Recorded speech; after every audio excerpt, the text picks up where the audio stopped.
नमस्कार. आज आपण महात्मा फुले कृषी विद्यापीठाच्या उद्यान प्रक्षेत्रावरती आंबा लागवडीसाठी केशर या वाणाची निवड केलेली आहे आणि आता आंबा लागवडीसाठी हे खूप छान वातावरण तयार या ठिकाणी झालेलं आहे. तर त्यासाठी आपण हे आंब्याचं कलम आपण सिलेक्ट केलेलं आहे आंबा लागवडीसाठी.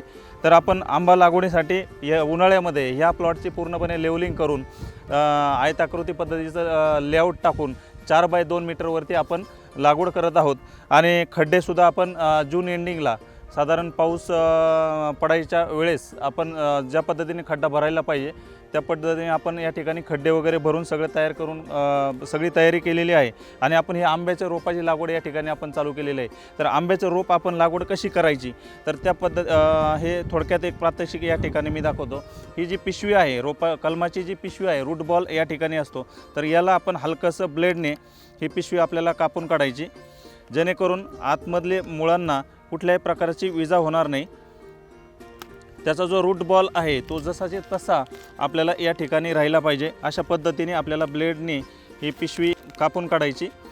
तदनंतर खड्ड्याच्या बरोबर मध्यभागी हा जो रूट बॉल आहे ह्या पद्धतीने या ठिकाणी ठेवून आणि जो कलम जोड आहे ज्या ठिकाणी आपण जसं कलम सिलेक्ट करतो तो जो कलम जोड आपला हा खड्ड्याच्या वरती म्हणजे मातीच्या वरच्या भागामध्ये राहिला पाहिजे जेणेकरून तो जो कलम जोड आहे मातीमध्ये गाडला न जाता तो जमिनीच्या वरच्या भागामध्ये अशा पद्धतीने राहील.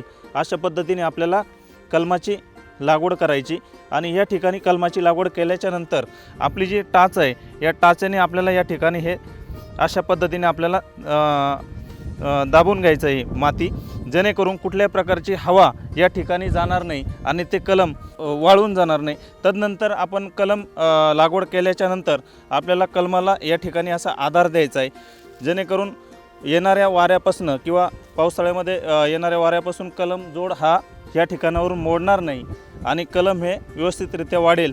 अशा पद्धतीने आपल्याला त्याला काठीचा आधार देऊन या ठिकाणी कलम आपल्याला सुतळीच्या सहाय्याने बांधायचं आहे. कलम रुजल्याच्या नंतर कलम वाढीला लागल्याच्या नंतर आपल्याला 1 ते 1.5 महिन्यामध्ये ही जी कलमपट्टी आहे ही कलमपट्टी हलक्याशा ब्लेडच्या सहाय्याने आपल्याला ही सोडून टाकायची जेणेकरून ती कलमामध्ये रुतणार नाही आणि कलमाची वाढ ही व्यवस्थितरित्या होईल.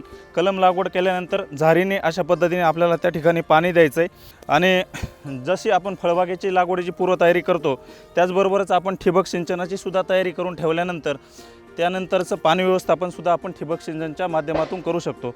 जसं की आपल्याला पावसाळ्यामध्ये पावसाचा गॅप जरी पडला तरी ठिबक सिंचनच्या माध्यमातून आपण फळबागेच्या वाढीसाठी आपण ठिबक सिंचनच्या माध्यमातून पाणी देऊ शकतो आणि तदनंतर कलमाची वाढसुद्धा ही व्यवस्थितरित्या होऊ शकते.